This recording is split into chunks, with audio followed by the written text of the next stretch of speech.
It's time to take command with former NFL tight end Logan Paulsen and former Commanders beat reporter Craig Hoffman.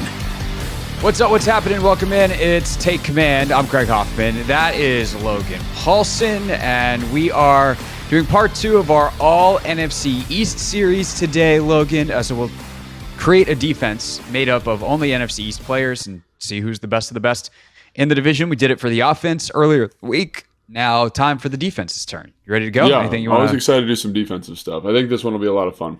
I do too, although it's kind of hard. Are we doing a base defense? Are we doing a nickel? Like, what are we doing? How many Joey Jr.'s got 17 starters. How are we supposed to do 11? I just want the best football players on the field. So if you want to do 3-4, we can do a 3-4. If you want to do, I think we should start in base because that's what most people do, and we'll draft a nickel also. You know what I'm saying? Like, do your base defense and then pick your best nickel player.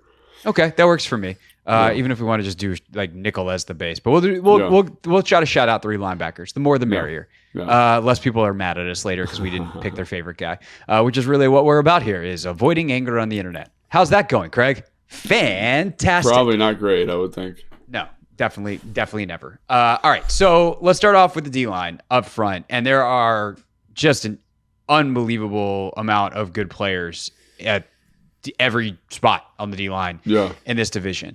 So if we need 2 edge players and then 2 inside guys, whether we want to split 3 techniques, 1 techniques, whatever, obviously some of these guys are playing, like Dexter Lawrence is playing nose, but we're going to do a 4-3 here. And he's fully capable of playing a 1 or a 3. He's that good. Sure. Let's start off with the edge guys, though. Michael Parsons seems like a no-brainer. Yeah. And then I feel like there's a bunch of guys that we could argue about that second spot for. Yeah, absolutely. And this is maybe just kind of a thought experiment. Like, I know we're going base 4 down here, but because of the talent on the interior here, this is a group that I might say, hey, we'd be better going 3-4 because then we get more of these kind of high caliber football players on the interior. But again, we're going to start with base defense, and we'll talk about that when we get to the defensive linemen. But I think it's Michael Parsons emphatically. He's one of the best maybe defensive players in the NFL, maybe defensive players of the last decade, which is saying a lot. Like, he's a very dynamic, impactful football player. Going back and watching Dallas film, just the way they were able to use him, line him up in different spots, kind of maximize his ability. Like, he's a game-changing piece, much like, Myles Garrett or, Nick Bosa. And I kind of think it's probably between him and Myles Garrett for the best pass rusher in the league. Very, very physically gifted, strong, fast, can bend the edge, and has the flexibility to line up in different spots. So I think, he's probably the cornerstone of that defensive front on the edge. And then I think it becomes a little bit more interesting. Obviously, you got Brian Burns up in New York, who I think he's a good player. I personally think he's a little bit of a one-trick pony. I don't think he's this, I think because LA wanted to trade 2 first-round picks for him a couple of years ago, his value and perception in the media became pretty verbose, in terms of spectacular. I'm not sure he's on that level, but I was just thinking through it. I'm not sure there's another rusher now that Hassan Reddick's out of the league that you say this guy has to be the guy.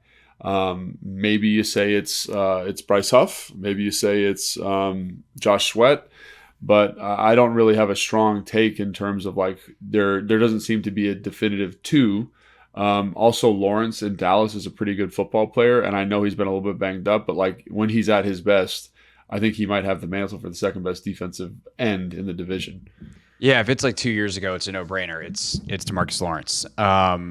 I think, and like, if it's 2 years ago, you have still guys like Brandon Graham and some of the Eagles guys that are in different places in their careers as well. But Lawrence was, I think, probably the second best guy behind Parsons after Parsons emerged and overtook Lawrence in Dallas. I mean, Kayvon Thibodeau, if he could play the Commanders every week, he would certainly be up there with the way he's played against Washington. But I think you said all the right names. I don't think Washington has a guy that breaks that list. If you had to pick one Washington player that you think could burst onto the scene, like, is Dorrance Armstrong good enough to challenge now with more playing time, not stuck behind Lawrence and Parsons? Is there one of these young guys? Like, do you think KJ Henry could explode? I guess as a young guy, I mean, they didn't spend a high pick on a pass rusher, so it's kind of hard there.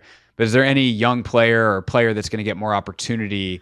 Like a Bryce Huff, for instance, in Philly, that you think is a great candidate to unseat Lawrence if we still think he's actually, when healthy, the second best guy in the division at edge? Yeah, that's a great question. Obviously, I think that this question would be more easily answered if we kind of saw a more fleshed out version of the defense. I think one of the things about Lawrence's use pattern in Dallas is that they were able to line him up kind of all over the front. And do they still do that here? Do they kind of still seek matchups for him in the same way? He's obviously pretty talented. I don't know if I think he could be a 10 sack a year guy for this team, and because he's going to be elevated by scheme.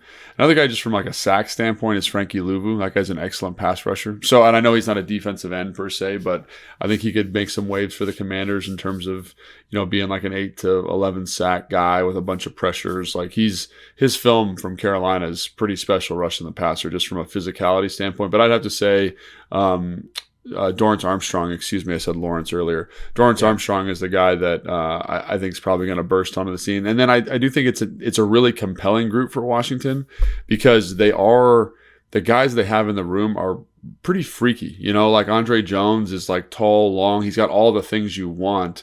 It's just about, does it kind of develop? Does he have a role? Does he make the team?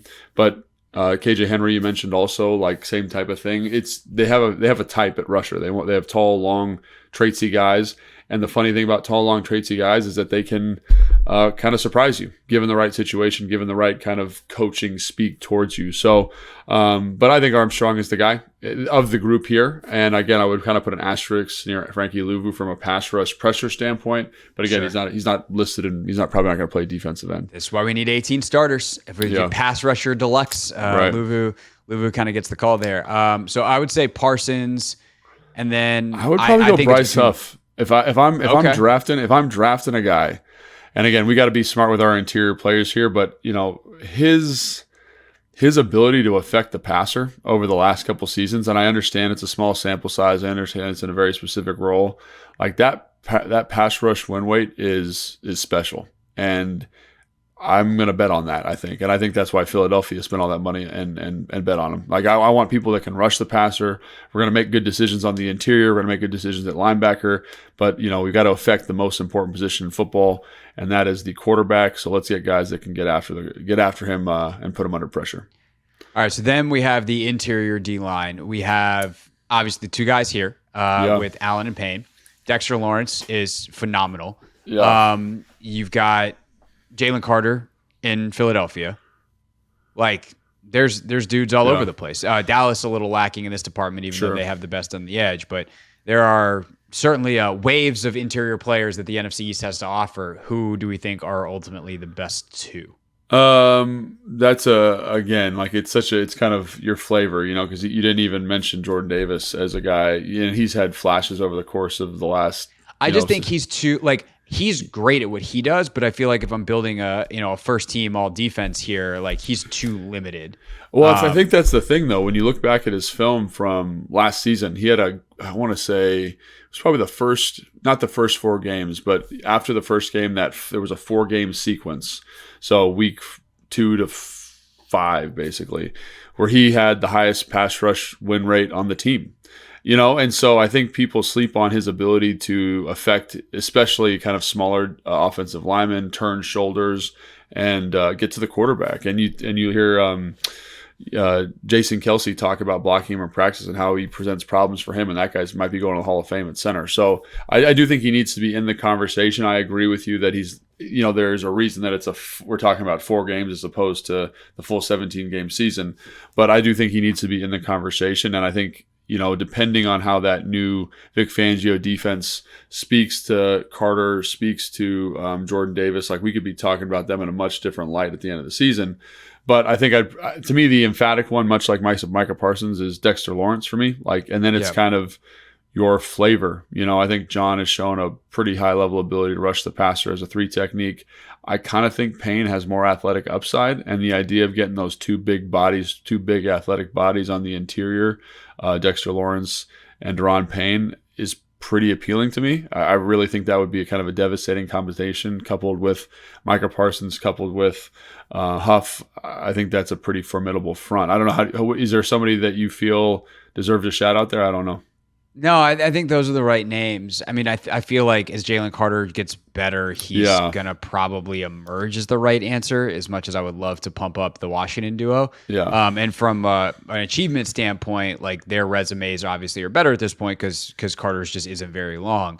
But I think those are the right guys that we've mentioned here. I'm curious, like if you had to, it sounds like you actually lean Payne, especially if you're pairing him with Lawrence, which I think is extra interesting because I feel like they're more similar. Part of what their similarity is that they're freakish athletes that can do a bunch of stuff. And so that's why you maybe do that. But between Allen and Payne, do we feel like Duran has passed John as the better player at this point in their careers? It's tough. It's really tough. I think last year was a tough year for John. I think we talked about how he was kind of dealing with the plantar fasciitis. He was not right. Like if that's who John Allen is, then it's actually not that hard of a question. Right. I think the hard part to suss out is John Allen what he was last year now? Is he just his age gotten him, which is crazy because now I'm talking about guys that I covered their draft, like all of a sudden being the old guys in the league. And I'm like, what happened to me? Yeah. But for John, is he just getting near 30 and this is who he is now? Or did he have a perfectly explainable down year because he got hurt in training camp in his foot and he couldn't push off and explode and ground himself and do all the things that start with your foot the entire season?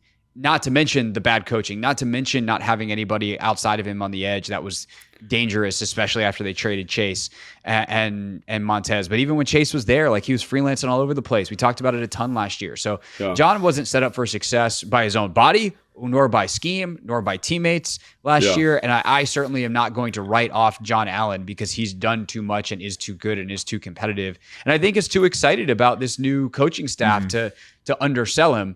But I've thought Duran Payne was exceptional for years now. I've been like, these guys are closer than people want to give it credit for.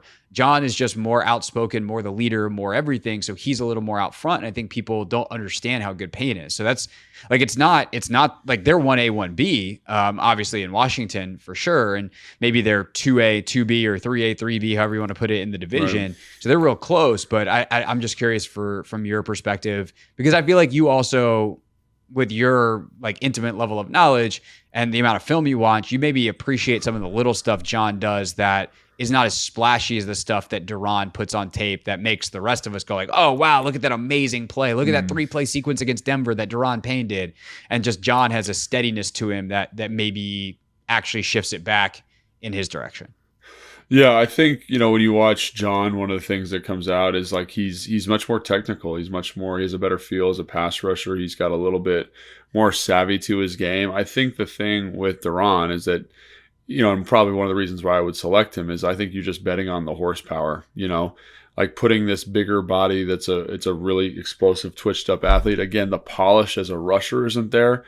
But I think like when you look at, Miami under Vic Fangio last year, like they were able to do a lot with Wilkins because of he just can run well. He can move well. They'd create picks and movements, and the idea of getting two kind of bowling ball people in there that you can make a pick for and having the foot speed with Duran to kind of run the hoop, a tight hoop, and put those guys under pressure is very appealing to me. So I'm thinking more from a schematic standpoint. But if you just want a guy to say, hey, go out and win them one-on-one, like I'm picking John, as a pass rusher. And I think that's kind of, I'm maybe thinking about it a little bit more globally, just the pieces, the body types, the size, especially when you've got kind of an undersized guy on the edge in Huff. I think you want to kind of go bigger body. Like Micah Parsons is not the biggest guy in the world, but he plays with great strength.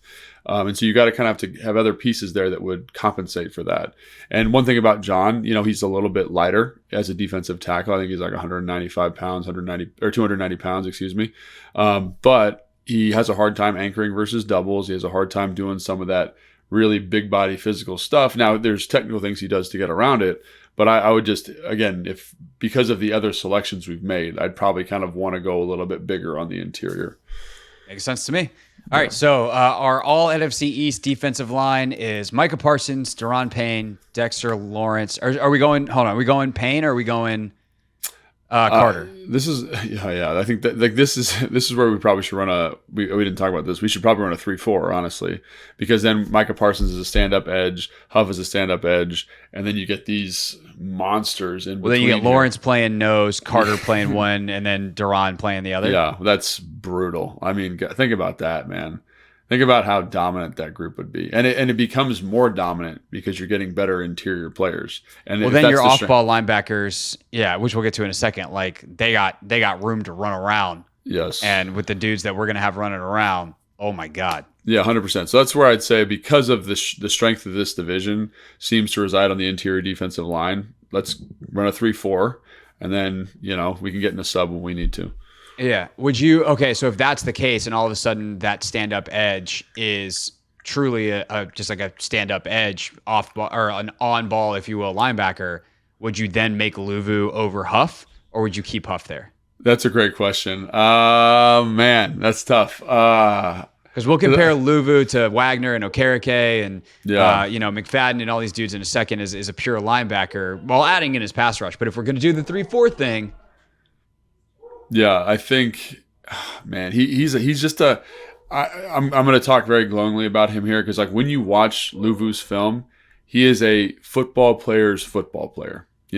He's physical, he's smart, he's instinctive, he's relentless. So I want that dude on the field. And I think when we get to linebackers here and we talk about who we're going to pick, like that'll become very, very obvious for me. But I guess flip a coin is how I'm going to say about that. Because I think Huff does a decent job of that. And I think he could survive at that. And he's such a special pass rusher. Like I want that on the field because he's a better pass rusher than Luvu. But I think Luvu, quote unquote, is a better football player. And so it kind of depends on the direction you want to go. And again, we talked about our defensive philosophy in terms of drafting this team. And I would say, like, I want the pass rusher right this second, but there are ideas that you have in your head where you're like, shoot, man, maybe there's a package where he's the edge guy like you're talking about, and we have, Okereke and Wagner on the field at the same time, and that seems like a pretty dynamic group of guys there. So I'm going to stick with Huff for now just because that he's got a fastball, and it's very fast, and it's very effective. But I love that question, and I love that thought experiment because he does a good job of that for sure. Okay, so let's get to the off-ball linebackers. And I feel like it actually just comes down to the four that are in Washington and New York. With all due respect to Dallas, with all due respect to Philadelphia, some of the guys there's some solid football players, but none of them are as good as Bobby Wagner, gold jacket pending, but also – even last year, your NFL leader in tackles. Frankie Luvu, who you just talked about, is incredibly special as a pass rusher, but also is a very, very, very, very, very good off-ball linebacker. Yeah. And he's a great blitzer from that off-ball position, which is very unique too. Yeah. And then Bobby Okereke and Micah McFadden in New York, both excellent. McFadden, young guy, just emerged as a potential stud. Okereke has been one of the best middle linebackers in football for a couple of years now. Who do you take here? It's the rookies versus the vets, not necessarily the rookies, but like the young guys versus the vets in some cases. Again, if we're just going upside, and this is where like linebacker becomes really important and really interesting, and it's the same thing with the defensive line. Like once you add a little veteran experience to the mix, how does it affect the room? I think if Luvu's as smart as he seems to be on film, if Okereke is as smart as he seems to be on film, like I would probably go that direction because those guys are. Or they have been the last year, like they're special athletes, and they are moving the direction the position is going. Luvu's not as great a coverage player, but Okereke can cover a tight end. He can do some stuff in the slot for you. He can fit a run. He's got great length.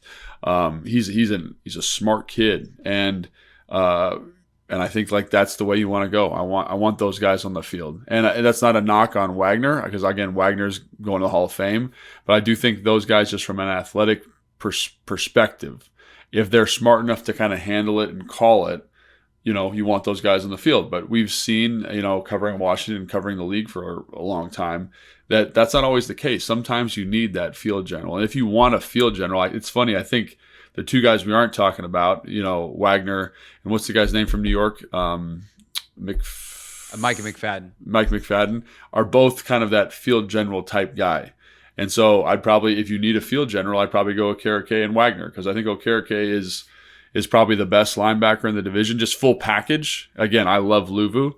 But if you need a guy to kind of direct people, like I don't know how you could look past the best general, of Wagner. So if we're going just athletes and physicality, I'm probably going Luvu and Okereke. But if we need that field general on there, I'm probably going Bobby Wagner, which is a good sign for the Commanders because both their linebackers are in the talk for kind of that second linebacker of the division, depending on what you're looking for there.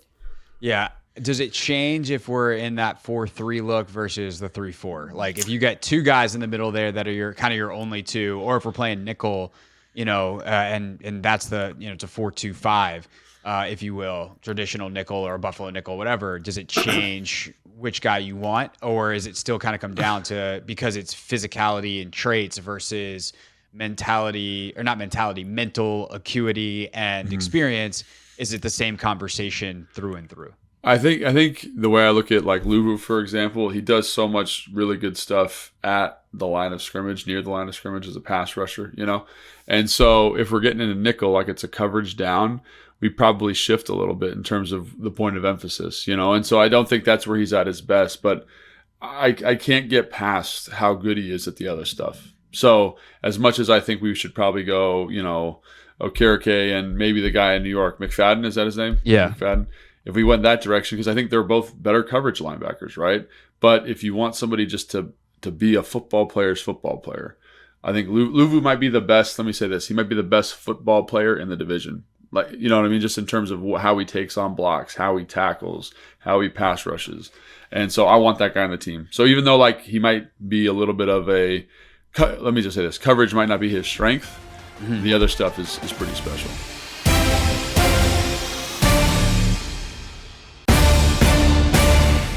Okay, so that's the linebacker position. Now we get into the secondary, which we'll start simply 2 corners, 2 outside corners, 2 safeties. And then we'll circle back to the nickel position / some of these hybrid guys and like who are the top 2 or 3 subs that we want available for different formations, whatever. And then Joe Witt Jr. gets his 7. I'm going to stop making these jokes, but we get our 17 starters. We really truly identify the best football players defensively in the division, which is ultimately the point of the exercise, even if it's more fun to argue about. We need 11. So outside corners, who stands out? Who you got? You got a bunch of guys with great resumes, but I don't know where they are at this point in their career. It's a weird position across the entire division. I'm glad you said that, because this definitely feels like the weirdest position to evaluate. Like the guys we talked about, the defensive line outside of Huff, are all pretty established. You know what I mean? They're all pretty. The linebackers are all coming off of very solid years and very established. The corners, obviously, you look to Dallas in terms of ball production and what they've done over the last couple of years there. Trayvon Diggs, Bland have been outstanding in terms of ball production. But I say, like, this feels like a position that is going to be really drastically affected by scheme. All of a sudden you go from this defense that really understands how to create pressure with 4, when to bring pressure, allowing you to take chances in certain looks, the tells that Joe Witt Jr. is able to give you to turn the football over, and then all of a sudden it transitions to Mike Zimmer, you're on an island, figure it out. Like, I doubt that group's going to be as effective. You know what I mean? And so if you look at past history, you say, oh, well, this guy's these are the guys we'd pick. We'd pick probably Bland and Diggs because they have been so productive with the football in their hands. I do think Bradbury, or even guys like Darius Slay, James Bradbury. These guys at certain points were top 5 corners in the league, but they were bad last year. Yeah, not just not good, they were bad. I'm glad you said that, because I know and a lot of fans are going to point in that direction for names, right? But I think Slay still got it. Bradbury had a rough year last year, and so who do you settle on? Like, I don't know. And I think you look up to New York and that talk about leveraging guys to the gills, and you look at Devontae Banks and say he's a pretty good athlete. He's pretty physical. He has pretty good instincts. Is he better in this defense that with the new defensive coordinator they're bringing in there? Right. When Wink's not just being like, hey guys, don't talk about Zimmer putting you on an island. Yeah. What the hell island did Wink put you on? Is with the pressure that he brought and the demands that he put on his DBs the last bunch of years. Yeah, so I don't know if there's a good answer here, which is kind of crazy to say because they are. And it's funny, corner's really tough to pick because there's so much flux at the position. I think safety's tough to pick because I think there's a lot of good football players there, but we'll talk about that in a second. If I had to pick, gun to my head, I'd probably go Slay, just because I think he's been able to he's got that instinctiveness. Again, the production waned a little bit last year, but that's the direction I'd probably lean.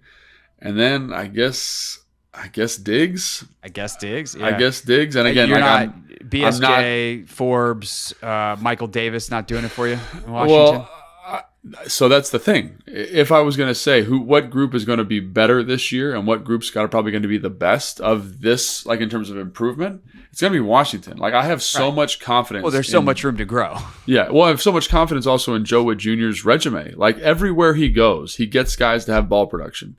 Like whether it's batting balls down, creating turnovers, that's everywhere. It's because he understands how to play the position. He understands how to coach the position. He understands the marriage of the front to the coverage, how to disguise coverage in a certain way. So all of that benefit that was in Dallas is now here.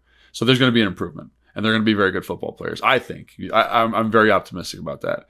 But I also think you're going to see a regression of what they did in Dallas because they lack that insight, that inside baseball that he was bringing there. So that's why this group seems so challenging to pick. And then if I'm picking athletes and upside, I'm picking Devontae Banks probably. You know, he's Banks, yeah, Deontay Banks. Sorry, I'm picking him because I think he's got the physicality, I think he's got the mindset, I think he's got the height, weight, speed, explosive measurements to make it work. And I'm like, let's make it. Let's use that ability. And he was one of the better corners in that draft that I thought. So I'd probably lean that way if we're playing upside. But there's no good answer for this position. Yeah, Tay Banks also got better as last year went, which seems relevant for rookie. And if we're going to go on traits and upside and all those kinds of things, like Philly did draft Kenyon Mitchell, who was a lot of people's favorite corner in this entire draft. So I don't know, maybe he's good in year That's a great point. I forgot about the young guys. I mean, and that's the thing. Like if we're just going athletes, like you're going to be hard pressed to find an athlete better than him. So maybe if we're just trolling this drill, maybe it's Kenyon Mitchell and Banks just to be like, we're just drafting athletes at the position. I don't know what to do here. This again, I've said this a couple times now. This is legitimately the most up in the air position to me in the NFL in this division.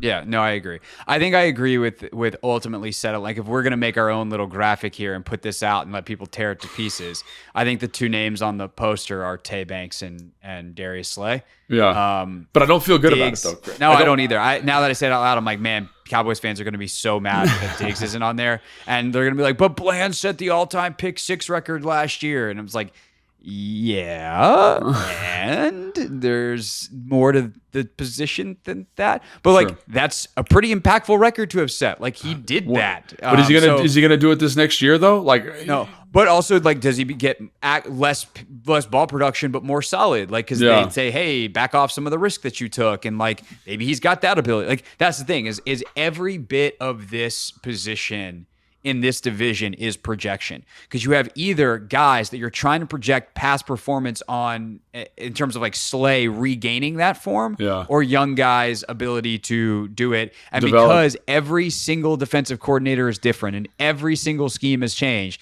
it is impossible to do it because the back end is so much more affected by that than, hey, to quote John Allen, line up and whip the guy's ass in front of you. Like we know John Allen's ability to do that or not, and it's based off his foot. But Micah Parsons, it might not be as effective in the new scheme, but he's still going to be really devastatingly effective because he's Micah Parsons. But you take Diggs, you take Bland, you take Slay, you take all these guys that have had really great years or even really great stretches. Slay was one of the best corners in the league for 6-7 years. Mm-hmm. And you put them in a new system, a new scheme. We've seen it at this position too often, even in this division. Like Nnamdi Asomugha was the best corner in football when he left Oakland and came to Philly. And then he stunk.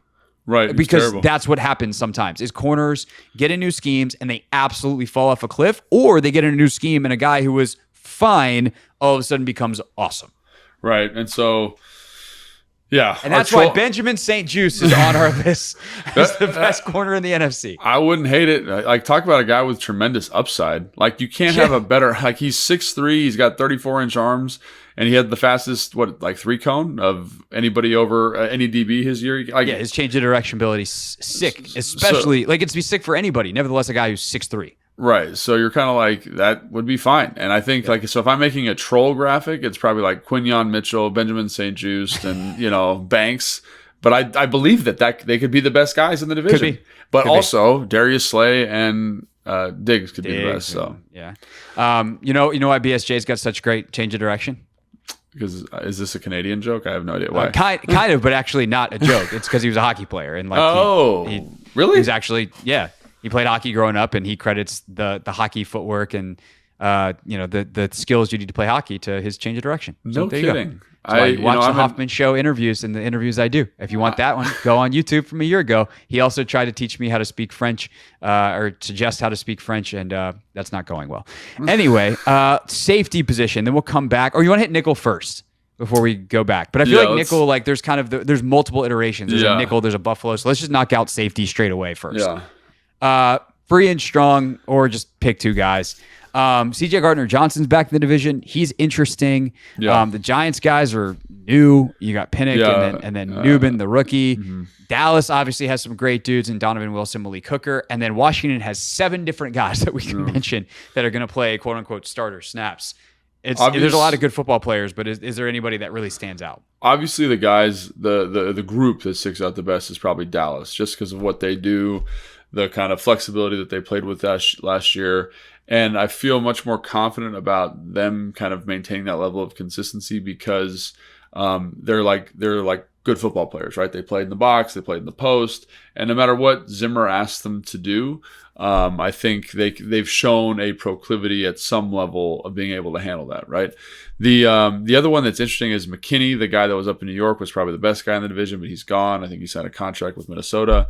CJ Gardner-Johnson is also interesting, but I think I'd probably go with the guys in Dallas. And again, they're not amazing football players, but I think they're very good. I think they can do multiple different things. I think that scheme there is going to elevate them. They can blitz, they can play the run, they can play in the box, they can play the post, and that's really what you're looking for there, I think. So, and then the guy that I think needs to be honorable mention, because I think he's going to have a huge year, is Quan Martin. Like, I think that guy is poised for a big year. And if I'm playing upside there, I'm probably going Quan over, who are the two guys, Hooker and what's the other guy's name? Hooker and Donovan Wilson in Dallas. They're both pretty good. I might go him over Hooker, but I think Donovan Wilson. Again, he's more of a box player, but yeah. Yeah. Well, speaking of box players, the other guy that I think is worth mentioning is Jeremy Chin here in Washington, where his rookie year was awesome. He was right in the Defensive Player of the Year mix. Mm-hmm. He didn't win it, did he? No, he came in second. He came. Oh, that's right. Yeah. So he was right in the mix though, and was awesome. And he's been hurt more or less ever since. He's really struggled to regain that form. Although when he's played, he's had flashes of being that exact guy. And he's versatile. Like, he can hit, he can cover. We've seen it in camp. I think this is the exact, like, he is a Donovan Wilson type of player where DQ and Joe Jr. know what to do with this guy. And so I think Chin has the potential for sure. And then Quan's so interesting because I just don't know what they're going to do with him yet. Yeah, I think Quan just has the ability that it's so unique. I mean, I think he wouldn't be great outside, but he could play outside corner. He can play in the slot. He can play Buffalo. He can play the dime. He can play post. And he's shown that through OTAs. And I think when you especially watch his last 5 games from last year, like, he was doing some very high level stuff. And he might have been the most exciting defensive player through the last 5 games. And I think because he's physical, he's tough, he's smart, he can run, and he's got good instincts for the game. So he's a guy. And then you mentioned Chin. Like, Chin, what year was that? Was that 21? It was 2020 was the rookie year. He was spectacular. He could just do kind of the same stuff you're talking about. He could be in the box. He could play like a linebacker. He could line up with a tight end, play man-to-man coverage. He could do some stuff in the slot or overhang player for you.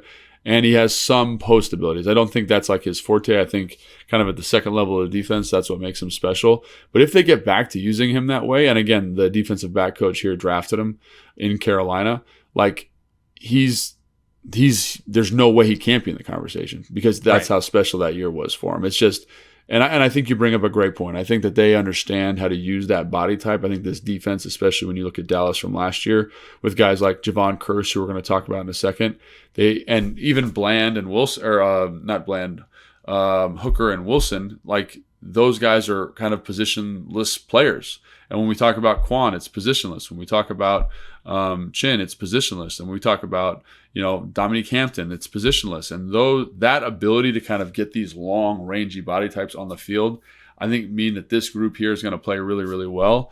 But in terms of guys that have done it, I think you'd probably lean with the two in Dallas. Yeah, I think that I was reading, it's a list season. So we were looking at ESPN's list the other day of under 25 talent on the show. And I was just like reading through they had Washington 18th, which feels about right. They've had one draft under this. Like you hope they're higher next year, right? Right. But they've had 2 of these drafts in, whatever. And, even Sainer Still and Jaden, who are older players, will still be under 25 for one more cycle of this version of this list. But I was like, I feel like there's someone missing. And I was like, oh, they didn't mention Quan. Yeah. And so I don't know that he's as appreciated. Like he's got a chance to be a breakout star. In Washington. Like he is someone who is underappreciated because to the extent that people know him, he's the guy in the Washington game against Miami that got run by Tyreek Hill. And it's like, okay, that's his biggest moment because there was Hard Knocks and the whole deal. And it's like, oh, we got Tyreek on a safety. And it's like, yeah, well, that's not actually a representation of who Quan Martin is as a player, nor is it even, I think, fair to him on that play. Yeah, talk about putting people in bad spots, Yeah. So he's a guy that if he is playing all over the field in this Dan Quinn defense and, it's the best version of this defense and he's going to be making plays all over the place, he could be a bit of a breakout star for Washington this year. And it's on everyone's radar moving forward. And I think inside the league, people know that. I just think I don't really get mad at the national media too much for when they miss stuff on Washington right now. Like I certainly disagree with a lot of stuff that's been said about this team and think they're maybe being cast aside, but I also understand why that's happening. It's because they haven't been good in a long time and they haven't earned that yet. And the way things ended for Dan in Atlanta and yada, yada, yada. So I get it. All right. Bonus players, if you will. Nickel corner, hybrid type guys. Who else needs to be mentioned if we're talking about the best football players in the NFC East? I'll throw a couple of names at please. you. And obviously, Shin, if you don't want to consider him a true safety, is kind of a hybrid guy. Quan, those are the 2 guys I think in Washington. You get to Philadelphia, you've got Avonte Maddox, who I think at times has been one of the best pure nickels in the league. He's been hurt a ton the last 2 years, but certainly worth a mention. And then, if we're going rookies, upside play, Cooper DeJean is floating around in that Philly secondary somewhere.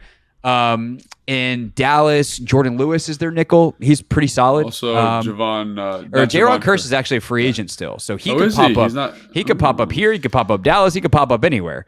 So Jaron Kearse is still a free agent as of right now. In New York, Trey Herndon's listed as their starting nickel. I don't know if there's anybody there. Jalen Mills has played some snaps for them, but ultimately, I don't think there's anybody in New York that really busts out as a hey, that's a really dangerous type of player. Why I'd take 3 guys on Washington, I think, before kind of the litany of guys in New York. Maybe that's a mistake just because familiarity bias, but there's definitely some the Dominique Hamptons of the world are mega interesting to me. And I don't know that New York exactly has that kind of guy in their secondary quite yet. No, I'm with that 100%. I think when you look at history and when was that? 2 years ago, Devontae Maddox had a bunch of interceptions. Was that the year, or maybe might have been 3 years ago at this point? But I'll look it up real quick. He was excellent that year as a nickel. That was I don't want to say the gold standard, but definitely someone you would look to and say this is how you play the position. Really physical and not overly physical, but willing to make tackles, sure tackler, understood coverage. You felt good about the matchups. In 21, he didn't. That was the year he played 16 games. He didn't have huge pick production. He just had 1, but he had. There was something 73 tackles as a nickel player in 16 games. So I think he's probably the standard for me at the position in the division. But again, like you said, he's been hurt a little bit. DeJean will be interesting because I think he's got talk about in terms of college film. He's such a perfect nickel player. And I think when you look at Vic Fangio's defenses and what they did with Jalen Ramsey moving into the nickel and how he was able to impact the game as a blitzer and a coverage player and kind of a pseudo linebacker. Obviously, Jalen Ramsey is a better athlete than Cooper DeJean, but DeJean, when you watch the film, it's just that is a good football player who's not the best coverage player. So let's move him into nickel and have him do what he does well, which is tackle, blitz, cover in better, more favorable matchups with less space, and use those instincts to get his hands on the ball and return kicks. And then if you're going to talk about him, you got to talk about Mike Sanderstill in the same kind of breath, right? Mike Sanderstill as a nickel is his college film is awesome. Now, again, it's a little bit of a projection for both those. It's a lot of a projection for both those guys because they haven't done it at the NFL level. But talk about 2 of the players you kind of like the most in the draft at nickel. It's both those guys, and so I'm assuming they're both going to do a good job. I think Dominique Hampton for the Commanders is so compelling as this dime linebacker, the guy that's going to match up with tight ends, like his length, his speed, his ability to kind of cover grass is so special. So I think all three of those guys deserve a shout out as young players that could make a huge impact in the division. Maddox kind of is the gold standard, who's maybe tailing off a little bit. And then, he's only played 14 games the last 2 years, played just 4 last year. So so it's like I couldn't in good conscience select him to be the nickel guy. So it feels like it's going to be one of those younger guys. And I'd probably go Mike Sanders still, but I do think Cooper DeJean could be pretty gosh darn special as that nickel player, especially in that Vic Fangio defense, the way they use that guy. I think if we're picking like a guy division wide, if we're taking the 2 Dallas safeties as the safeties, like Quan. Oh yeah, that's a great point. Yeah. Like if we're making the graphic, and so if one of our folks up at corporate winds up listening to this and making an actual graphic, hint. Hey, corporate folks, this is great summer content for you. Hey now, let's put Quan Martin in the nickel on the graphic. I like that a lot, actually. I think that's a great idea because he's special. He can play nickel. He can play Buffalo. You can do stuff with him where he rotates back, and you have other guys go to different places. If you want to blitz somebody, he's a good blitzer. So I think Quan's the best chess piece in the division, if you will. But if we're just going pure nickel corner, then I think Sanders still is going to be really interesting. I don't think there's a lot of. But I know I think your point about Quan is great. I think because he's done it, in the same way that you got to give him credit. And there's those other 3 guys are projections to the position for sure. I think he's shown flashes there, and they were putting him in tough spots as a nickel player, and especially the second half of the year did a great job blitzing, taking on blocks, fitting runs, being aggressive to the football. Did some great stuff in coverage the last game against Dallas. So I really like that pick for the nickel for sure.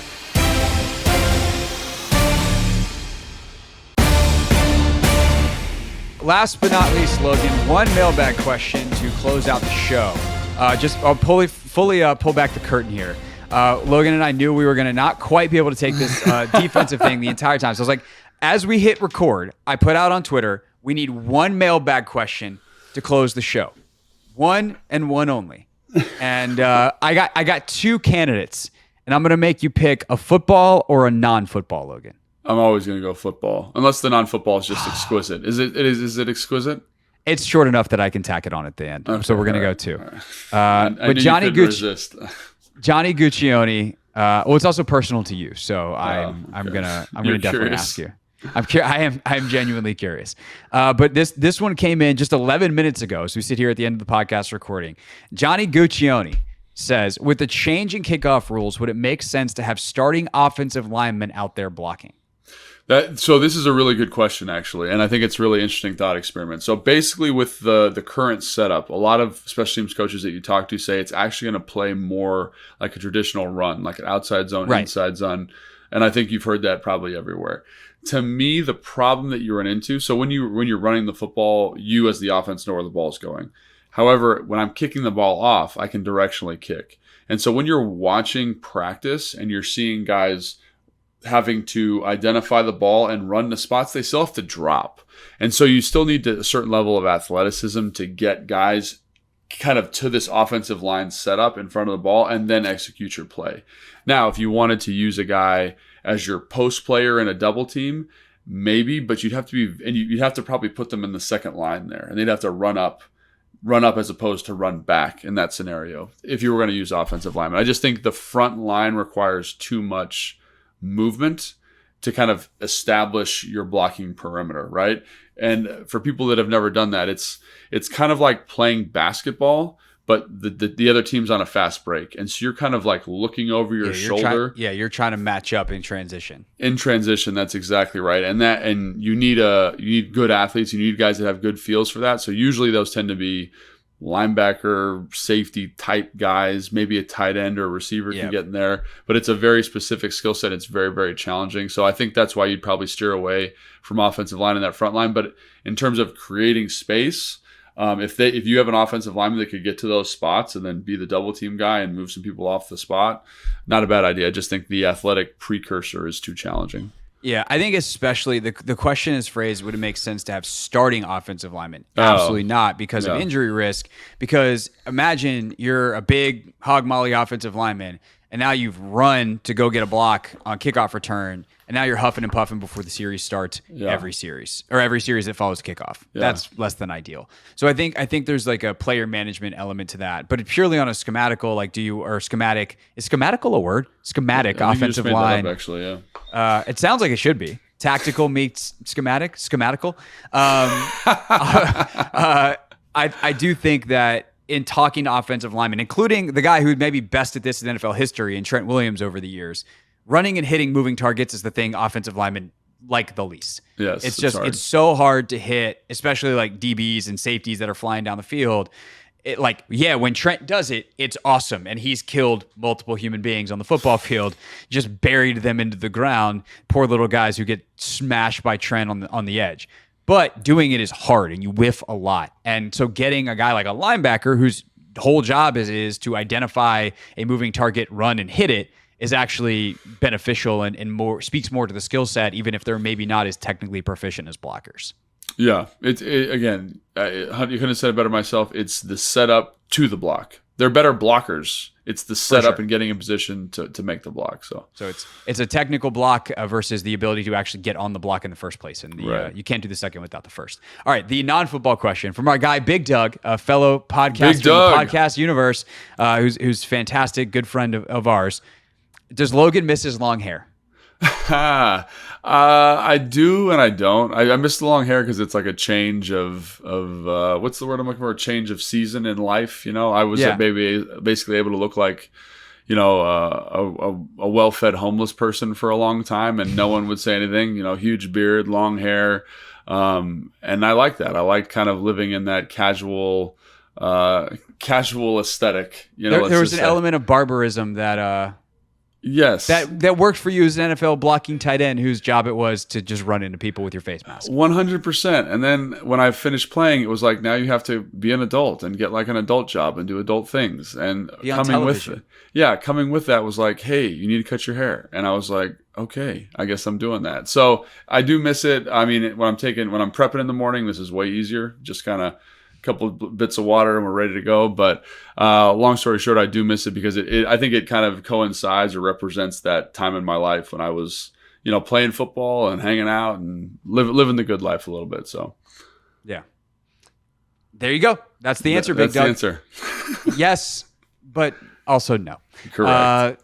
All right, that's our show. Next week, we got more fun on the show. We might actually do a full Mailbag Monday, so go ahead and send us some questions. Please, questions. Are we just two Mondays from now? It's the week of camp. Yes, but we still got a couple shows to do. Yeah, but we're still in the desert of off season. So if you guys have questions, throw them in there. Yeah, so Mailbag Monday. Try to be original. Like, there's some questions we got today that are like, guys, this is all we talk about. We have answered these questions 1,000 times. So I'm not going to chastise all of you because I realize you're curious. But what I'm telling you is actually a good thing for you, which is that the answer already exists. Like, we've talked about some of the things that you've asked. All you have to do is go search in the podcast archive. Whether it's here, we've talked about them on the radio. So go search the Hoffman Show. No one wants to do that, Craig. No one wants fine. We'll answer some of the questions we get. The question we get the most, even if we've answered it 1,000 times, we're going to answer it on Monday. Send your questions to me on Twitter at Craig Hoffman, Instagram Logan at Logan_Paulson82. You can leave comments on the YouTube page. That's at HoffmanShow.com. If you have no social media, there's a contact link. Do that. That's it. That's all. We'll see you on Monday for a Mailbag Monday and whatever we figure. Oh, we're doing a trivia game next Thursday. I'm pretty pumped about that. All right. Actually. I'm terrible at trivia. So we have a guest trivia co-host who's gonna like Drew carry it up with a little microphone and ask us questions, game show style. I don't think we win cars at the end, and I don't think we get to play Plinko. Anyway, that's Take Command. What a podcast it was. See you next week. Thanks for watching this clip of Take Command, which has a brand new home. That's right. You can watch on YouTube at the Team 980. You can also listen to full episodes in the free Odyssey app, which is now enabled with Apple CarPlay. So we'll just, follow you around.